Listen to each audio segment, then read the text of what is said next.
with Tim Gilbert and Julie Snook. This is Racing Dreams. We are back. We are back, as Arnie said, Racing Dreams, Julie, and we're here for 12 weeks. Oh, it is a long campaign. Good morning to you, Timmy, and good morning to you at home. The sun is shining here in Sydney. Spring is just around the corner and the countdown is on. Well, there's so many races this season that it's going to be quite remarkable. But we have a huge show for you today. We cannot wait and we're thrilled to be back. Shall we get started? Yeah, let's have a look. All right. Well, it is a Winx Stakes day. Look at those colours. And I sit down with champion trainer Chris Waller to talk about the mighty mare and the remarkable journey he's on now. We've got a spring in our step following some big announcements for the industry. We'll catch up with Racing New South Wales Chairman Russell Balding and, of course, our Racing Minister Kevin Anderson. And our resident tipster Brad Gray is back for another season. Can you believe it? We'll check in to see who he's liking as Group 1 racing returns to Sydney.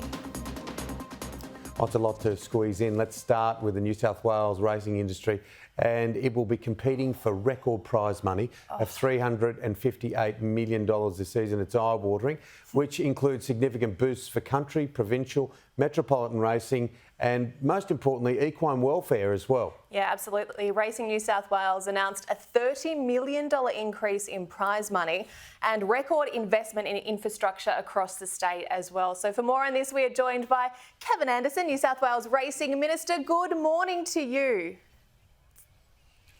Good morning, Julie. Good morning, Tim. Prize money in New South Wales now more than tripled in the past decade. Yeah, it's something that we've worked very, very hard on over the last couple of years to ensure that that prize money continues to move up, because what it does, it just breathes life into the industry. And whether you're racing at Corindi or racing at Rose Hill, to see good prize money, I think, is indicative of a strong racing industry. Well, just staying on that for a moment, the $30 million prize money injection will come into effect from September 1, so just a few days away. The Kosciuszko purse alone has jumped from $1.3 million to $2 million. That is a lot of money, a lot of incentive and a lot of support for our country trainers. Yeah, it is, Julie, and what we did I think very well in the lead up to this year's budget was change the taxation rates, which allows the racing industry to receive more of what they need to be able to increase prize money, but not just about prize money, but about infrastructure and facilities as well. So we, apart from the $260 million that was set aside in the budget, before that there was $67 million for country racetracks, whether that was upgrading sand tracks or bee grass or cinders or course proper, tie-ups, stables, just making sure that the facilities are in good order, because what that does, attracts the better horses into the country, then the prize money goes up, and it's a win-win for everyone. Yeah, I've got a part share of a horse with Danny Williams, of course, Prince Nakoni, who hopefully will have a wonderful spring. But look, the reason why I bring that up is because Danny sent out an email to all his owners and saying how good it is with these initiatives. And look, let's face it, Country New South Wales, and you live in it, you represent Country New South Wales, has had an absolutely awful time of it.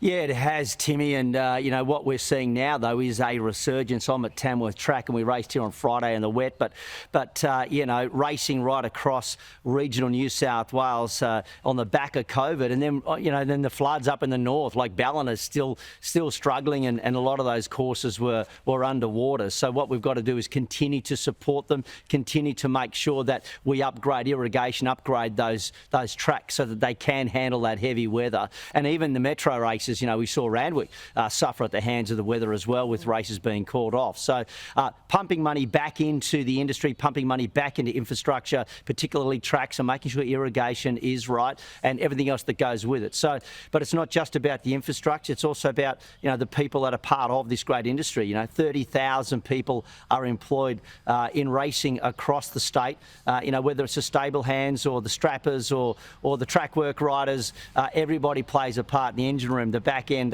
that prepare us for when those horses do run onto the track each day. So, seeing more wages being kicked in for strappers, 1.5% now up to 2%. That represents about $7 million a year. So more money for strappers and more money for those people who do their hard yards, get up at 4 a.m. to make sure we can have a good time when we roll up at midday. And tell us, what has the atmosphere been like at the track there? I know my parents in Dubbo, they head out to the track when they can, and it seems to be there has just been this resurgence. There's this enthusiasm to get back to the track, particularly off the back of a really difficult couple of years.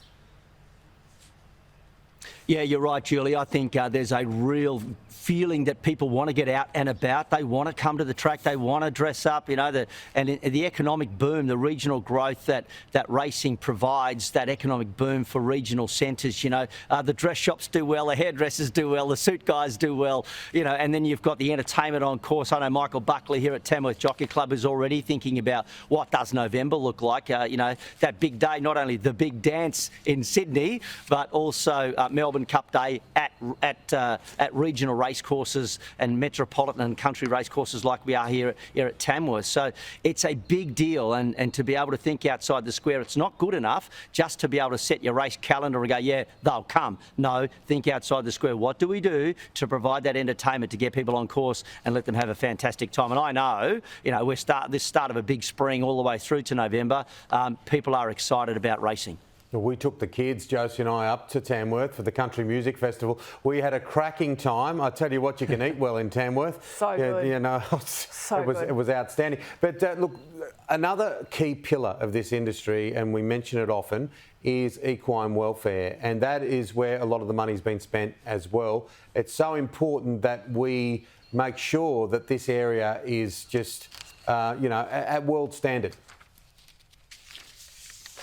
Well, welfare continues to be at the top of everything. Integrity and welfare in the racing industry sits at the top of everything we do. The rest just follows. So if you've got solid, really robust control and compliance measures when it comes to equine welfare, then you've got a solid industry. You've got a healthy industry. So the money being pumped into equine welfare, retraining horses once they finish their racing, you'll see a lot of them go to equine, whether it be show jumping, whether it be cutting or whatever it may be. So there is that real solid pathway from retired racehorses back into the general equine industry, and they make really good jumpers.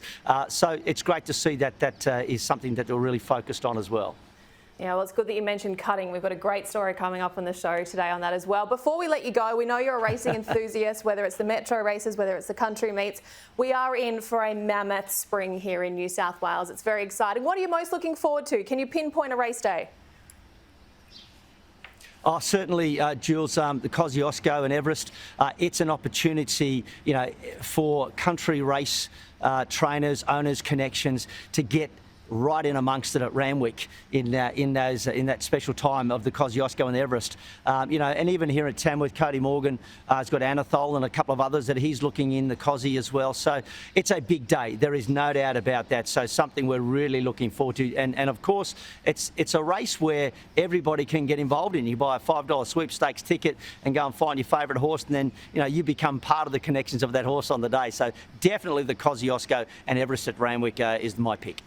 A moment to get slightly parochial, Minister. Kev, is Sydney the sporting capital of the country? Of course, the NRL Grand Final rightfully will be played in Sydney. I know I'm married to a Queenslander. Yeah, look, I think it is, Timmy. Sydney is certainly such a beautiful city, and we've got to do more of it. We've got to promote it more.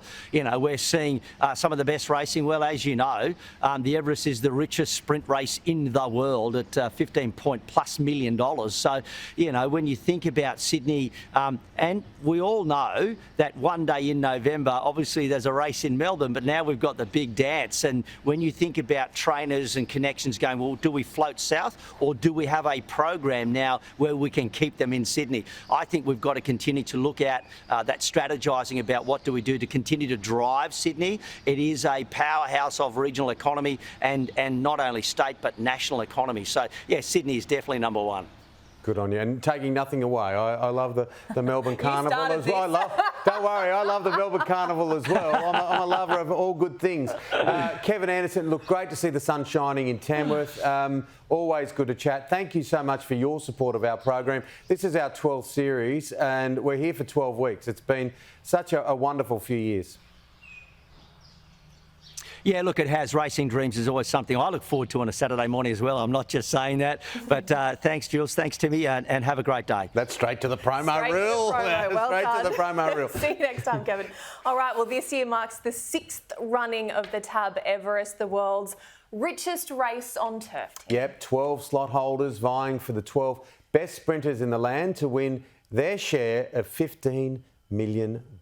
And the games have already begun.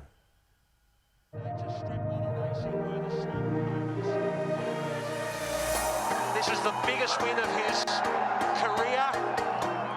You win at Everest, it's the richest race you can possibly win. It's the $15 million crown sprinters the world over are chasing. In 2021, the Chris Waller-trained Nature Strip roared into the history books. Well, the crowd's going to sing.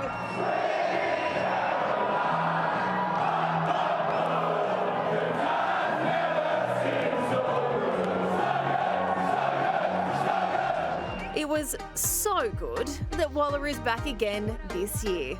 But a narrow victory to the world's best sprinter has set up a showdown for 2022. Last Crusader from nowhere flashes too late. Nature Strip is in the history books. The connections of Masked Crusader wasted no time. A close second last year, incentive enough to ensure the Hawks-trained gelding was the first Everest contender to ever be locked in before Christmas. The 6-year-old walks into the slot again for Rupert Lee, Max Whitby and Neil Werrett. 5 months later and another Tab Everest first, rising star Mizzou locked in for 2 years by the Star and Arrowfield Stud. Marzu the leader, Paoloni the outside, on Trivier coming home late as well, but Marzu's in front from Paoloni, Marzu's won the 10,000. Peter and Paul Snowden have conquered Everest twice before. Could this gelding make it 3? And like I said, it means a lot when you're going through these patches with these horses and you know just how much ability they do have. You know, it's good. He's just a star, this horse. He knows how to win, and we've got a great rapport with each other. Joe Pride and his speedster, Eduardo, are also hoping it's a case of third time lucky. Yulong Investments has put their faith in the 9-year-old to peak on October 15. Nash, a man of few words, as everybody knows. But a few of the words that he did say, he said, I want to go quicker today. The spring was what beckons obviously after that. And I just love to keep this horse going for as long as I can, and he's showing no signs of tiring. The TJ and the Everest are the 2 big ones, and I'd love to see this horse win one of those races before he retires. For the 2nd straight year, Lost and Running will represent Tab in the world's richest race on turf. Trainer John O'Shea previously touting his gelding as a 2-year wonder. He's a genuine Group 1 horse in my opinion, and only a young horse who's lightly raced, and it's just an absolute attribute to John's patience, and you know, and he understood from an early time what this horse had to offer, and you know, he's starting to see the fruits of it now. So it's she's apples for Team O'Shea. There's still some big decisions to be made with Godolphin, Coolmore, James Harron, Aquis, Kennedy Racing, Inglis and Bon Ho to make their move. And the clock is ticking with just 57 days until the Everest 2022. But who's counting? Lovely package as always. 9.8 out of 10. The only reason why I give you 9.8 is there's always room for improvement. Something more? Yeah, okay. Just a little bit. Well, the countdown's on anyway for those slot holders sitting at home. Yeah. It's going to be very interesting over the coming weeks and I suppose months to see what moves are made, and we could be in for a very dynamic field this year. Yeah, I love the chess game. I love the chess game because you have some that go early, some that go late, some that just hang on. Now, the official Australian breeding season is almost upon us. It is such a beautiful time of year, particularly around the horse capital of Australia, where there's already some foals on the ground. Eh? Joining us now is Chairman of Arrowfield Group, John Massara. Good morning to you, Mr. Massara. Look at that sun shining. Julie, good morning to you and to Timmy. JM, beautiful day out here in the Hunter Valley. It always is. It always is. Arrowfield Stallion Open House this weekend. Yeah, big day for us, or actually 2 big days, because it's been 3 years since we've had a day like this due to COVID. And the staff is thrilled, and the clients are rolling in. We're expecting, 400 or 500 people over the weekend. So we'll be very busy here showing off our stallions and our farm. For those that haven't had the privilege of heading to beautiful Arrowfield before or going to see the stallion inspections like this, the stallion parades, just give us a little bit of insight on what you can expect over the next couple of days, because this will be a vastly different weekend from what we've seen the last couple of years, and I imagine the team is really excited to have people back again. Very excited, and what we've done is we've had these 2 open days a week before the rest of the industry. So that we've sort of separated ourselves a little bit, and we're expecting a very big crowd on both days, and people can come and look at the facilities and meet the staff, but importantly at 2 p.m. this afternoon we'll be parading the stallions, and there'll be 7 stallions on parade because 2 of our imported stallions from Japan are in quarantine at the moment, and they won't be available for another week or 10 days. But all the others will be on parade, including champion Schnitzel and the very exciting Morris, and there's a bunch of very, very interesting and exciting stallions to show people. It should be a very instructive afternoon for all those that are coming. What about Morris, the beast from the east? And of course, Marzu. You've got Marzu for 2 years in the Everest, John. Well, he's on such a rising gradient. He's improving at such a rate as a sprinter.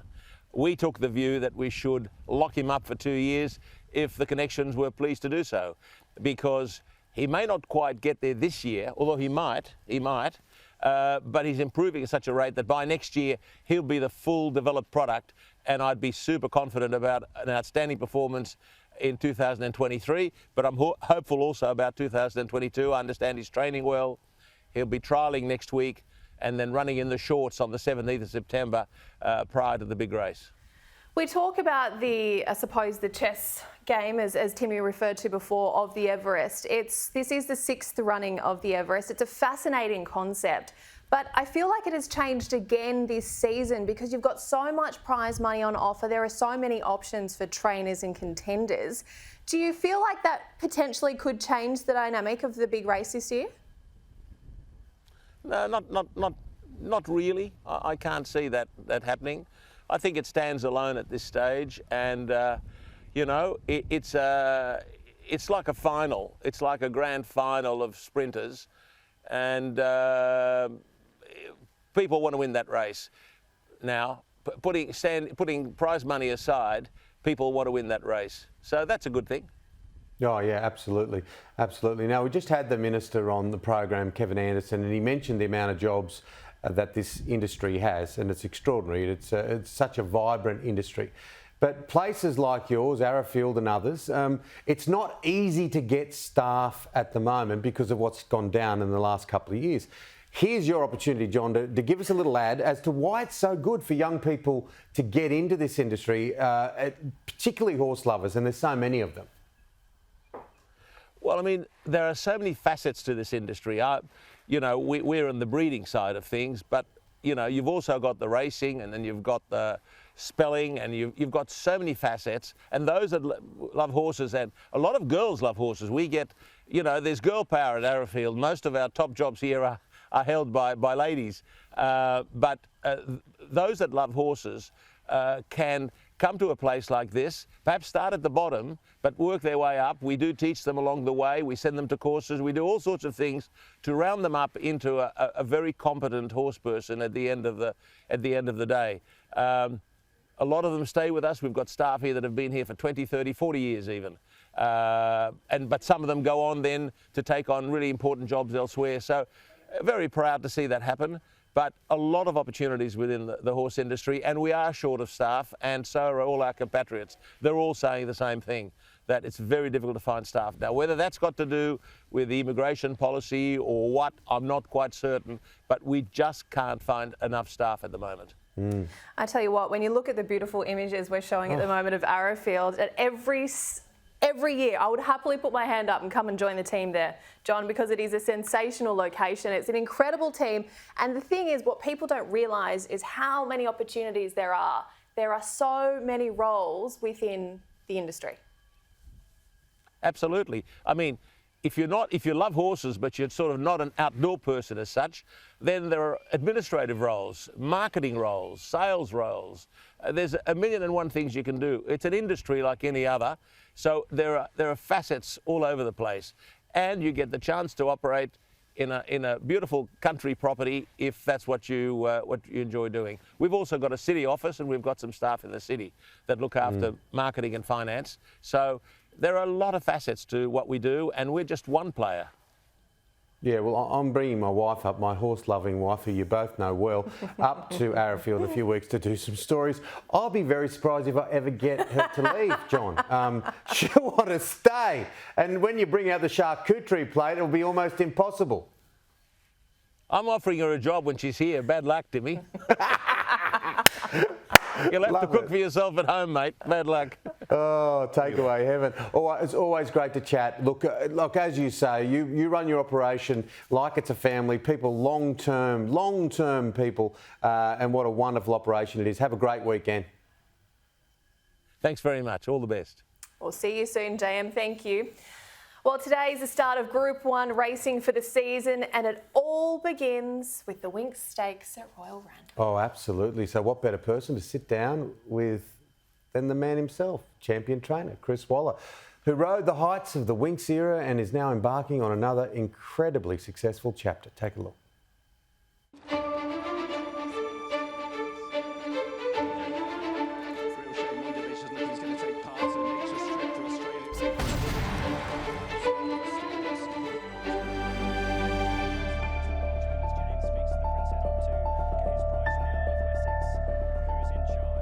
Well, Chris, welcome to Racing Dreams. It's lovely to see you. Good to be back. Yes, it's been a great show over a number of years, and we've had the pleasure of being on it a few times, but good to be back again for a new season. How are you and the team feeling, given the 2022 you've had so far? It's always hard to start off from where you left off.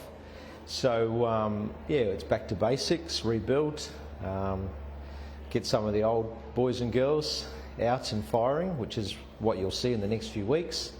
And the 3-year-olds are what excites me the most, because they're the ones you'll see emerge. Last season's 2-year-olds, a lot of them racing on wet tracks, if they raced at all, and coming out as more mature 3-year-olds. So that's what excites me, and seeing the new generation coming through. And of course, your 12th successive Metropolitan Training Premiership. Are you going to give anyone else a chance? Well, we do. No one used to give me a chance. And we've just gradually made progress and got noticed, and with getting noticed, it started the opportunities flowing, and we've captured those and made the most of it. The first premiership was good. I thought, well, that's great. I've proven myself, but then the pressure is to try and continue. You're expected to produce the same results. We're very proud to be in the position we are, and it's not just Chris Waller, it's certainly a team behind me that I'm proud of, and I feel that I have to keep going for them, because they do get a kick out of getting winners most Saturdays or Wednesdays. Midweek city racing is just as important as Saturday racing, and then the carnival days. So yeah, we're proud on a Monday morning after we've had a good weekend.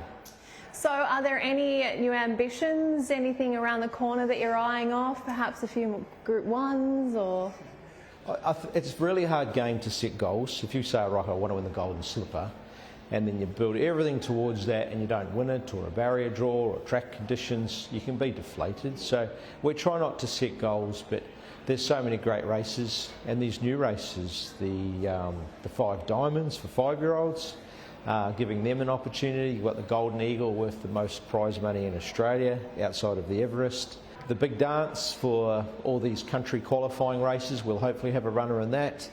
It flows on through to the Gong, the Hunter, the Ingham. I think it's a $2 million race. It used to be the Villiers. It's going to be called the Ingham Villiers. So there's so many great things, and that's why racing's going so well. Everybody's talking about it on the street. Country racing and being looked after. City racing's going from strength to strength as well. Well, it's certainly timely that our first show this season falls on Winx Stakes Day. Does it feel like you've struck gold a couple of times? Because of course we had that Winx era, which was just something else. But now you're also experiencing another era in Nature Strip and the journey that he's taking you and the team and his owners on. Does it feel like you've got lucky a couple of times? Yeah, a few times. Even just pre-Winx, I was in awe of just being a trainer here in Australia. So it just seemed one thing after another, and the Winx just took it to a whole new level. But she's well clear, Winx, inside the final 100 metres. Today we farewell an Australian icon, the greatest of all time. Winx wins a third, Queen Elizabeth beats Kluger.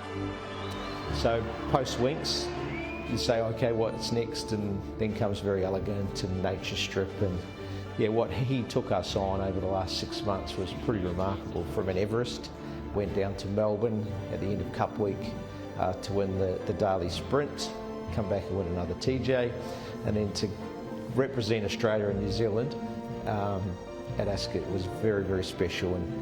And the horse was well received pre-race, and for him to come and do what he did. It's Nature Strip by 2 lengths from Acklem Express. Salute a world-class sprinter. Nature Strip, a ripper in the King's Stand. It was an amazing reception. So yeah, it's just gone from one level to another, and we've been very lucky. You almost welled up there. Almost. But the good news is, part 2 next week. My sit down with Chris Waller. Will he well up then? I'll look forward to it after the break. No, we won't take a break. 25 Country Cup races across New South Wales are qualifying races for the inaugural $2 million The Big Dance at Royal Randwick during the Spring Carnival. One of those qualifying races is the Mooloolaba Cup, and CEO of the Tweed River Jockey Club, Tim Booth, joins us now. Good morning to you, Tim. Good morning. So the Big Dance will be run at Royal Randwick on Tuesday, November 1, Melbourne Cup Day. And of course, you had your cup yesterday. Tell us more, Tim. Yeah, it was a very successful day for the club. After the bit of adversity we've faced this year, it was tremendous to get people back on track. And it was a very popular local win for Matthew Dunn, who actually quinelled the race yesterday with Impasse and Badouche, both qualifying for the Big Dance. So, yeah, like I said, a very popular win, and we look forward to Matthew not only representing himself but the Tweed River Jockey Club in the Big Dance. Yeah, well, let's take a look at that now. I think we've got a replay of yesterday's Mooloolaba Cup. The gates are back. They're racing in the Mooloolaba Cup, and Fighting Magnus went down on his nose when the starters said go and dropped back near the tail of the field. Wild Chap into the clear, but Dush is running on. Giannis into the clear now. They're using every blade of grass. Badush out wide, raced up. Badush hit the lead in the cup. Impasse flew. Photo. Stable Quinella. Impasse. Badush. Very tight. Third, that's for the judge. The Ritz Wild Chap, Machina Volante, Spanish Point, not far away at wit's end. Good finish in the end for Badouche. Now, Tim, tell us about the magic in the air yesterday, because it has been an awful old time. But to have people there and we could see the crowds, in your words, can you give us what the day was like? Yeah, it was quite overwhelming, really. Just to have people back at the track, and you know, that's what we do it for. We do it for people to come and enjoy themselves and to promote the industry, and I think country racing is as strong as it's ever been, and the Northern Rivers as well. After what not only Mooloolaba but Lismore, Ballina, Grafton, we've had a number of meetings have been in this year due to wet weather, and just to get people back to the track. We've come off the back of a very successful Grafton Carnival as well. you know, the big dance and Peter and his team at Racing New South Wales with these new races have certainly put a bit of magic back into country racing with these races. And I think country racing is just going to go from strength to strength from here. What was the day like yesterday? It was a great day. It was tremendous weather. The track performed very, very well. Every horse got their chance if they were good enough. And you know, it's a credit to my team as well, the ground staff, to produce the track they did yesterday, and all our hospitality staff. Everything seemed to come together really well, and people had a really good time. We had a big crowd. We haven't done the final numbers, but possibly a record crowd for a Mooloolah Cup day. So everyone had a great time, and I'm sure there might be a few sore heads today with some of the winners of Impasse. They certainly enjoyed themselves in the winners' lounge after the cup. But I think it was a great day, and I'd also like to commend Terry Spargo with a tremendous call in the cup. You know, Terry spent quite a time in Dubai as their number one caller, and he's come back to the Northern Rivers and the Gold Coast, and yesterday that could have been one of his best, I think. Tim, we spoke to you earlier on in the year in the autumn. We've seen the images throughout our chat this morning with you. The last time we spoke, the track was inundated with water. You couldn't see the track. This has been such a huge recovery for the team, for the community. How is everyone faring, and how has this been for those involved? Because, as you say, a remarkable turnaround to see the track yesterday, the crowd turn up yesterday, given everything we saw earlier this year. Yeah, I think the community's been tremendously resilient. And again, it's not the floods weren't unique to Mooloolah or to the Tweed. You know, Lismore, Ballina, Woodburn, Evans Head, you know, the entire Northern Rivers flooded, and I think the community's been, like I said, tremendously resilient, and I think it's a credit to our community. Everyone up here has bounced back really well, and like I said before, my staff have done a tremendous job, and we wouldn't have been able to bounce back without support from Racing New South Wales, particularly Brian Sharman at Racing New South Wales Country, and Dave Hodgson, the Racing New South Wales Tracks Manager, and also the support from Steve McMahon and his team at the ATC Foundation. They've been a tremendous help to us, and even just supporting our trainers. The ATC did a number of hay runs and sent us up TVs. They sent a number of things up, and without their help, I don't think we would have recovered as well as we have. And certainly our trainers, and like I said, the community has also, with quite a bit of support and tremendous support, might add, has bounced back particularly well. Where was the big dance on last night? We went and had a drink at the Riverview Hotel, our major sponsor of the Cup. Tony Foran and his team do a tremendous job there, and they hosted a bit of an after party, and everyone went there, and they had a really good time. A bit of an after party. I bet there was an after party. Well, you have a restful Saturday. I'm sure it'll involve just the odd little flutter on what happens at Royal Randwick with Group 1 racing. Good on you, Tim Booth, CEO of the Tweed River Jockey Club. Thanks, mate. Thanks, Tim. Well, that was nice. Well, speaking of nice, back joining us this season, this is a treat, is PointsBet tipster Daisy Thomas. Good morning to you, Daisy. I can't believe you've come back. Thank you very much, Tim and Julie. It is great to be back. And I tell you what, I've been out in the paddock for a spell in those cold, wet winter months down here. But like the stars of the track, I am back ready and primed for a massive spring and cannot wait to watch the action unfold. We've got a big day of racing ahead. Royal Randwick in Sydney, the Valley of Dreams, Moonee Valley down here in Melbourne. And we start off with the Winx Stakes, the first of the Group 1s of the spring, with a healthy field of 10 to do battle over the 1,400 metres. Now, this has proven a tough race for the punters of late. late with the last favourite to win, funnily enough, that being Winx all the way back in 2018. The scratching of Jewis this morning with the elevated heart rate is the only runner to go out of this one, but Animo there goes up your favourite here at PointsBet at $2.40. Moanga pretty well found there to knock off the favourite at $4.80. Forbidden Love, $6.50. Fangirl for that dominant duo, the Winx duo of Huey Bowman and Chris Waller there at $7. Profondo, $12.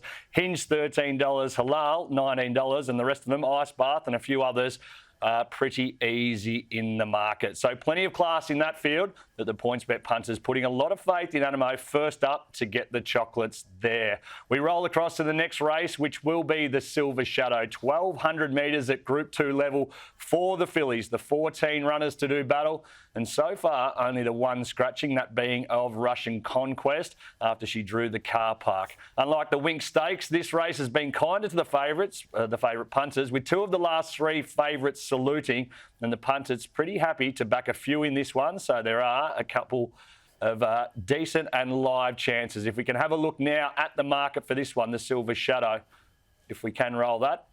No, looks like we cannot. No, we can roll that. There we go. Fajita Sun there is your $2.20 favourite, and it is going to be one that is going to have to be knocked off because it has been really well found here at PointsBet. Let's roll the dice there, $4.80, and El Padrino there, $6.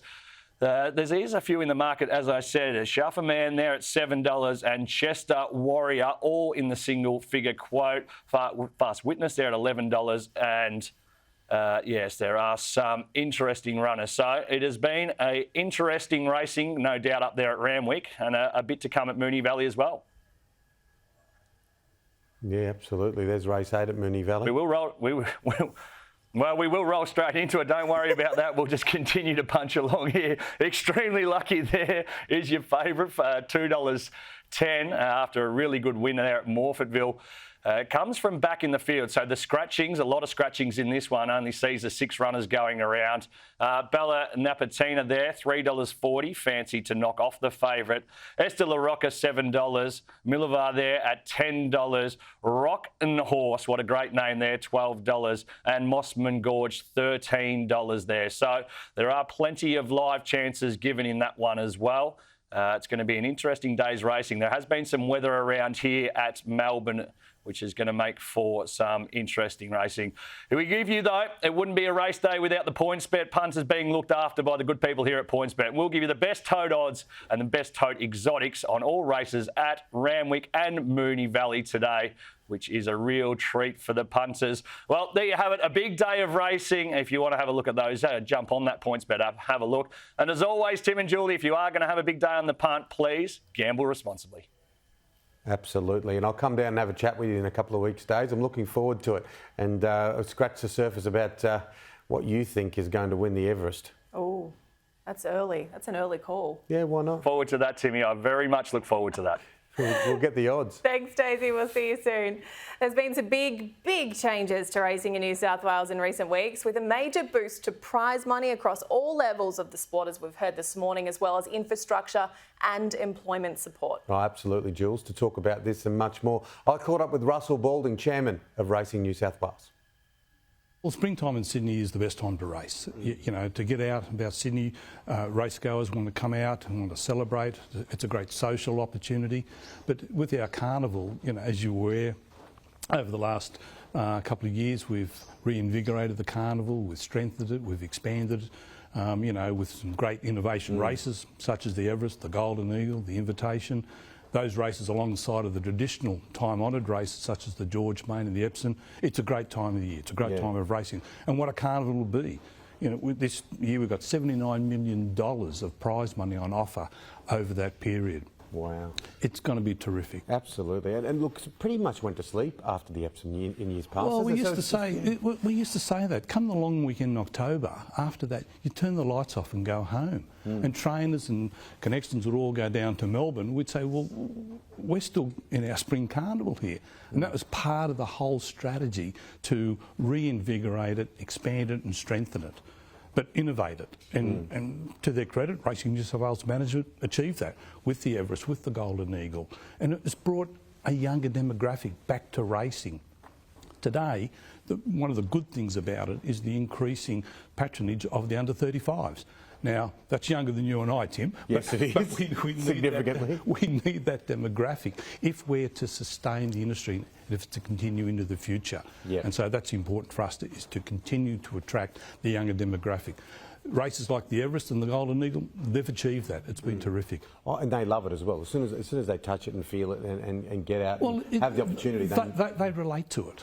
They relate to it more than the time-honoured traditional races. The younger demographic relate to the new races that we've introduced over the last 5 or 6 years. Big $30 million announcement, not so long ago, and a lot of that was in and around equine welfare, and it just goes to show where Racing New South Wales is at with equine welfare and how important it is. Look, it's critically important. It's a critical strategic pillar that underpins our industry. It's important that we continue to look after our main participants. That's the horses. And so from an equine welfare point of view, as you're aware, we have invested quite significantly over the years. So notwithstanding the significant increase in the prize money and the recent announcement of that further $30 million per annum, we've continued to invest in equine welfare. As you know, currently 1% of all prize money is directed to our equine welfare programs, or from the 1st of September, that's going to be increased to 1.5%. So that'll equate to $5.3 million being directed to the retraining and the rehoming of our thoroughbreds. Now, and it's just not only that levy that's directed to our retraining and rehoming. Over the last few years, from our own capital reserves, Racing New South Wales has spent some $33 million on acquiring properties for the retraining and the rehoming. And that's over 3,100 acres of land we've got now. And I've got to take my hat off to our team, Thoroughbred New South Wales and Racing New South Wales, for the work they do in the caring, the training, the rehoming of those horses. As I said, it's a critical priority for us, and we're going to make sure that we continue with it. So, Russell, what about the big dance? The big dance, what a great concept. And what it's done is put a new focus and interest in respect of country racing, because we've now got trainers, connections looking to qualify their horses for the big dance through one of the 25 country cups to qualify for what will be a great day at Royal Randwick on the 1st of November, on Melbourne Cup Day, the big dance at Royal Randwick, a $2 million race. We've also got the little dance too. Yes, of course, the little dance. A $500,000 race for those horses that actually qualified through the country cups but didn't make the final field. Yeah. So what a great day out at Royal Randwick it will be, and what a great concept. The big and the little dance. Well, thanks so much, Racing Dreams. I think we're into our 12th series, and Racing New South Wales has been along the way, the whole way, for us to tell the wonderful stories, the magical stories of this industry. Yeah, and congratulations and well done on a great program. Thanks, Tim. You're welcome, Russell. I think Absolutely. It's a good program too. And long may it live, and it will. It will. We'll be here in the autumn, we'll be here in the spring. We just keep turning up, whether they want us here or not. Some of the biggest names in the racing industry, this is a really fun story, have thrown on the chaps and cowboy hats for the 2nd annual Thoroughbred Stud cutting competition in Skye. That had a little bit of onomatopoeia about it, rhyming. This year there were 2 teams, Inglis led by Lizzie Jelfs and Magic Millions led by former AFL player Josh Gibson. And while it's all great fun, the event is designed to highlight one of the many options for thoroughbreds beyond the track.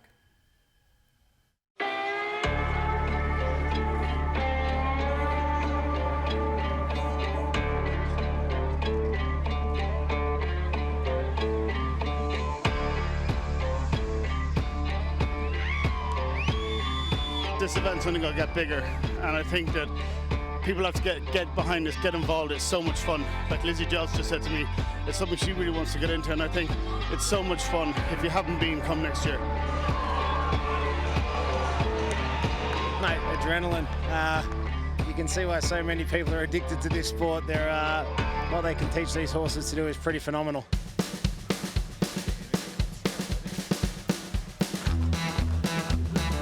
Yeah, last year I said it's the most fun you're going to have with your clothes on or your chaps on, but this year no change in plan, just brilliant. We love that, and rodeo up. What a good night. Well done.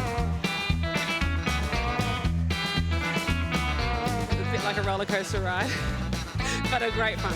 Awesome. Unbelievable horse. He looked after me.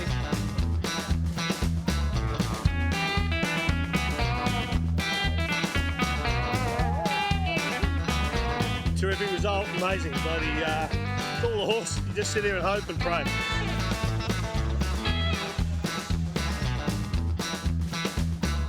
We all work with horses in the thoroughbred industry. This is just another dimension of what a horse can really move like, and it actually blows your mind, the feeling of it. So it's quite crazy. It's not all about individual achievement, so it was great winning individually, but at the end of the day, Team Inglis took out the biscuits, hey? I think that's the most satisfying award I've ever won.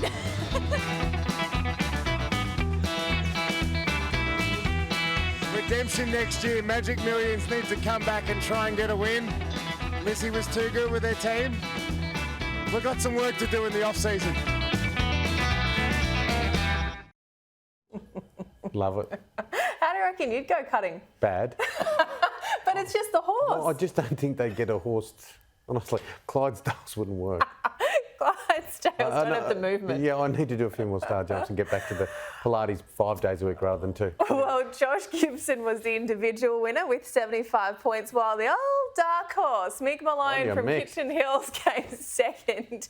And Inglis claimed the overall honours on the big day. Big thank you to our mate Jamie Payne at the team at Galloping Group Media for the brilliant coverage of the event. It is an event, it was its second event this year, and judging by the crowd, judging by the turnout and the support this year, it is only getting bigger and bigger. So if you're in the area and you see it advertised next year, head on out there. I think we should go next year. Yeah, absolutely. I'd like to see you in chaps and a cowboy. My wife would do it. She'd love it. Yeah, he shot that beautifully. So thanks again. Thanks again. It was really good. Now, what way to kick off the season with the first Group 1 race than Winx Stakes Day today? And of course, Julie, one of your favourite parts of the program is our next guest. Oh, don't tell him that. He'll get a bigger head.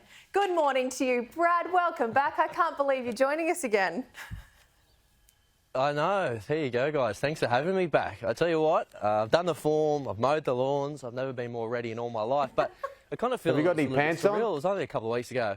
I was saying farewell. Yes, I have actually. So you'll find that as I've got more mature in life, I have thrown the DAX on today. So there you go. I am growing up after all. That's code for you've learnt the hard way to wear a full suit when you're on air with us. Oh, yeah, absolutely. Maybe. Now, it's not hot enough yet either, so yeah, this is it's a bit true. cold for the pins. This is true. Yeah, what about Very Elegant? Makes her international debut tomorrow. How do you think she'll go?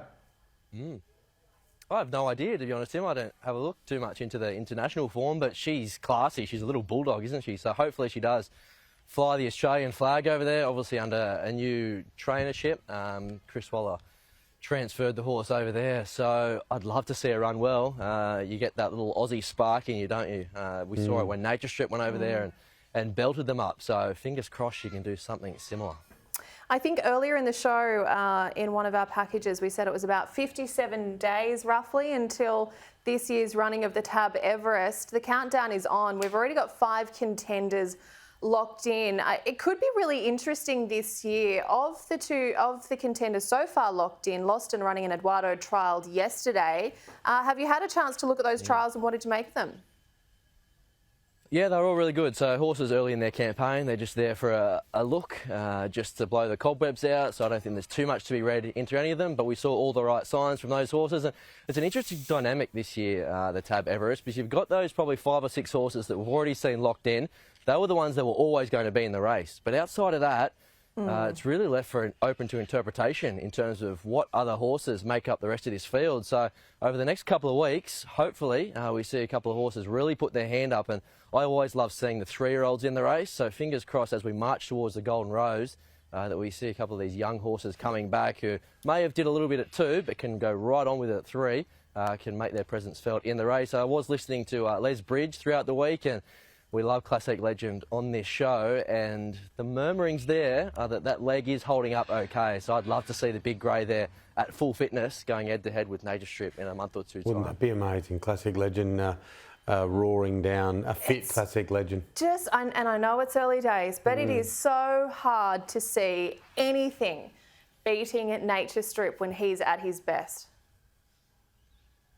Yeah, that's probably a fair shout. He's probably the best horse in the world, to be fair. He's definitely the best sprinter in the world and the best sprinter in Australia. So as we've seen him mature, he's just ironed out those kinks. Remember early days there as he was just kind of learning his craft. he was always a little bit susceptible to maybe something taking him on out in front and he'd throw his head around. But these days, he's pretty much bomb-proof. He's obviously got a great association with James McDonald. Chris Waller's worked him out, and all he has to do is hold his form to be mighty hard to beat. The market says that, doesn't it? He's a deserved favourite at this early stage. Yeah, you mentioned Chris Waller. I'm looking at today, and someone's asked me this morning what's my tip of the day. I just think Lord Ardmore will be too good today, so to go 3 straight. What do you think of Lord Ardmore? Yeah, he's a nice horse, isn't he? He's going through the grades. He could end up in a Metropolitan. I wouldn't be surprised at all. You see Chris Waller do this time and time again, every carnival. Kicks off these horses who are probably benchmark rated, and by the end of the carnival, they're knocking around in Group 1s, and he does fit that bill.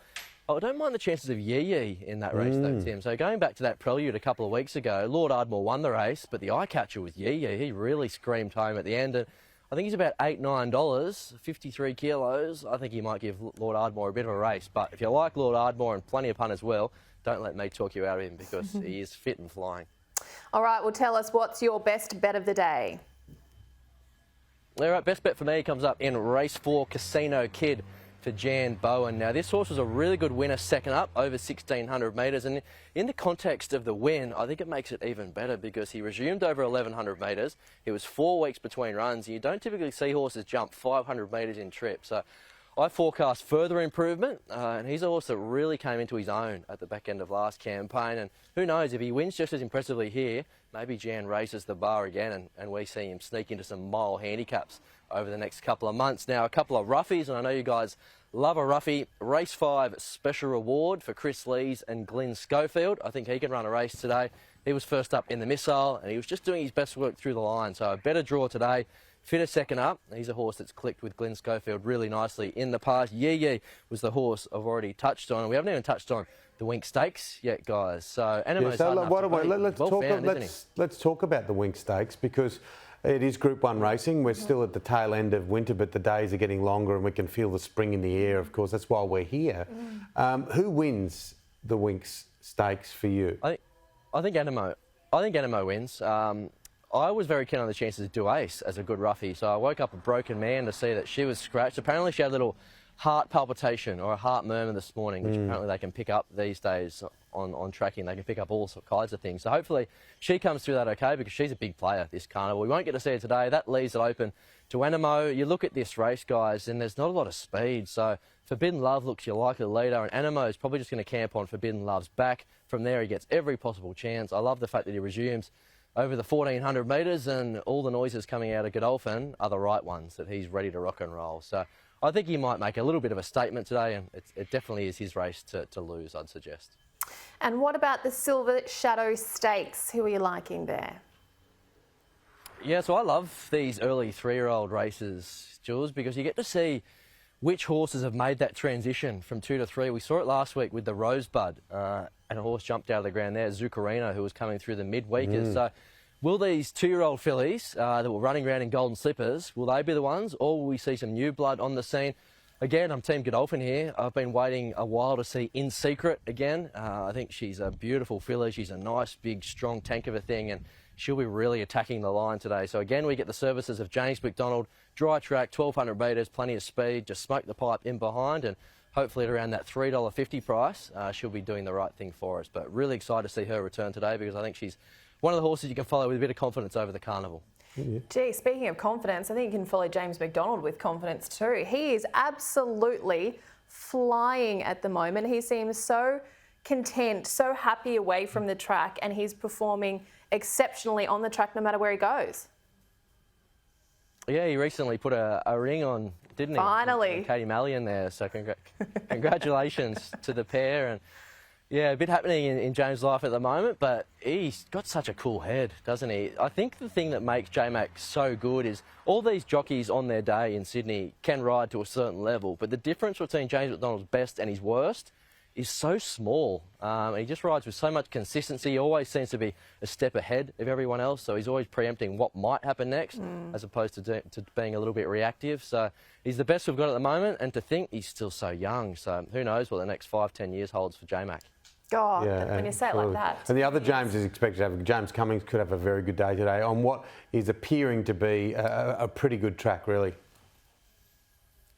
Yeah, this is when the Godolphin camps start firing up both cylinders, don't they? You know, it's carnival time when the Royal Blues are wheeling out their best horses, and I think case in point today. But just on the track, isn't it nice to be potentially racing on a good surface today? As we speak now, we're a soft 5, but with the sun blazing, there's every chance we get a little upgrade. So the racing gods have played their part. Good track, good racing, and fingers crossed we can find a couple of winners out there and get a little bit of a bank early in the carnival. Yeah, absolutely. It's Lord Ardmore for me. Brad, great to see you sartorially elegant back in place where you belong on Racing Dreams, my friend. In my front yard? I tend to agree. Thank you, guys. I was about to say what? Out in the street? Time to do the hedges, pal. Yeah, that's the way towards the weeds now. We've done Brad. We'll leave Brad there to his garden duties. Let Brad keep talking. Well, that's our first show, done and dusted. Thank you to our wonderful sponsors, Racing New South Wales, Arrowfield and PointsBet. It is going to be a long, incredible spring ahead. Chris Waller Part 2 next week, and I just heard the voice of the great Carla Bignassa, who is our wonderful producer, does a great job back, and our whole production team, so thank you. We love this show. We're going to be right here next week, and we expect you to be here as well. We'll see you then at 9 o'clock next Saturday for Racing Dreams. Absolutely, and Lord Ardmore for me. Lord Ardmore, it's about $2.50. It's come in. It was about $3.40 yesterday. Have a look at it. I know I'm going hard here. All care, no responsibility, but I do like Lord Ardmore. Do you know what I've been doing this week? Is going down the Winx rabbit hole. I have been rewatching Winx races, and the emotion, we didn't quite see the emotion from Chris today. Just hang around for next week. We'll see what happens. But the journey that mare took us all on, and of course she is expecting her foal any week now, which is very exciting for the connections there and the owners. So we fingers crossed that all runs smoothly. But the journey that she took us on, and the fact that we have the Winx Stakes day and we see all these remarkable images of, you know, she brought the crowds back again, didn't she? She lifted people for that time, like great racehorses do. We saw it with Farlap through the Depression, and Winx, thankfully, it was in the era of Racing Dreams. It was the era of our show, and we had the opportunity. And I still remember, you know, getting phone calls from people who would tell you the story about how ill they were, but how Winx for that moment, for that minute or whatever it was, just took them to another place. And to win that Queen Elizabeth Stakes in front of the crowd and to be there that day, the atmosphere was just absolutely extraordinary. And there's a big lunch today, of course, the Legends Lunch Day. Legends Lunch, is, the ATC is putting that on today. That is celebrating the legends of the industry today. Of course, it is highlighting Winx, the mare, and all those connected with her. The great Darren Beedman will also be there, octagonal. It will be a wonderful day. The ATC is back in full swing. They are working towards a big spring. Events galore. We'll be covering as many as we can because, you know, we like a beverage and food. Lord Ardmore. See you next week. See you next week.